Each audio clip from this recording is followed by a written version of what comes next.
à Chuck B Critique. Aujourd'hui, je donne mon avis sur la suite du film à sensation de John Krasinski intitulé Un coin tranquille, version française de A Quiet Place, et qui s'intitule donc adéquatement A Quiet Place Part 2.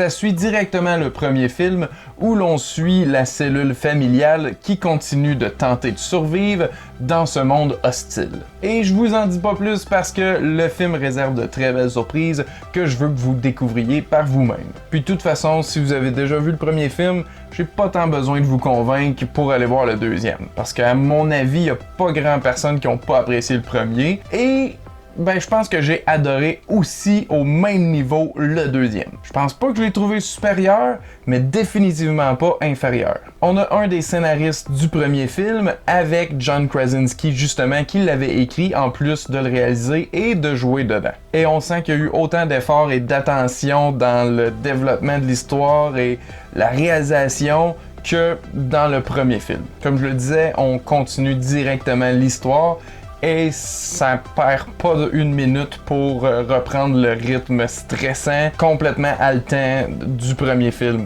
On sent qu'il y a constamment un type d'élément compte à rebours ou quoi que ce soit, une entrave, un obstacle, c'est tout le temps quelque chose qui doit être réglé, puis dans un court délai, puis on doit faire des choix et des décisions en lien avec ça. Tout est vraiment bien ficelé et extrêmement bien tendu. Je vous assure que c'est pas un film avec des cheap scares, mais vous allez faire assurément le saut autant que vous l'avez fait dans le premier film peut-être. Sinon plus. Il y a plusieurs rappels justement au premier opus, que ce soit un jouet de vaisseau spatial ou un clou qui sort d'une marche. Ça fait référence à des éléments de l'histoire qu'on a vus et ça apporte de l'importance à ce que les personnages vivent émotionnellement. Et parlant des protagonistes, tous les acteurs reprennent leur rôle et livrent de très bonnes performances. En plus d'ajouter au cast Jimun Unsu ainsi que Cillian Murphy, qui est très bon. Parfaitement tourmenté, juste un petit peu inquiétant, superbe interprétation. Tout comme le premier,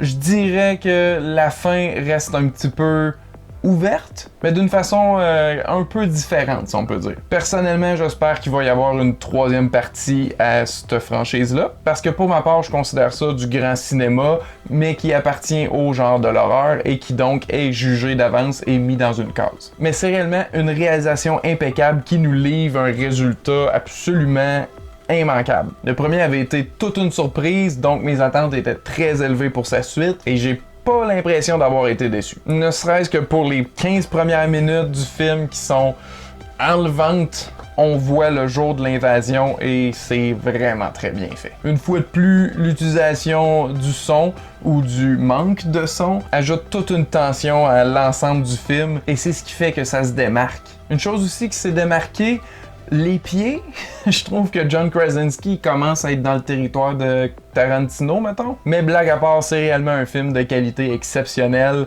Manquez pas la chance de voir ça au cinéma. Parce qu'en plus, avant que le film commence, on a droit à un mot du réalisateur en personne qui nous remercie d'avoir été voir son film en salle. Donc ça, c'est toujours plaisant. Je peux pas dire que c'est venu me surprendre autant que le premier, mais c'est assurément un coup de cœur pour moi cette année. Je recommande à tout le monde d'aller le voir. Si vous avez pas vu le premier, attendez pas une seconde pour l'écouter, puis allez voir le deuxième. Et donc, si vous prévoyez aller le voir ou si vous l'avez vu, dites-moi ce que vous en pensez dans les commentaires ci-dessous. Merci à tous d'avoir écouté, à la prochaine!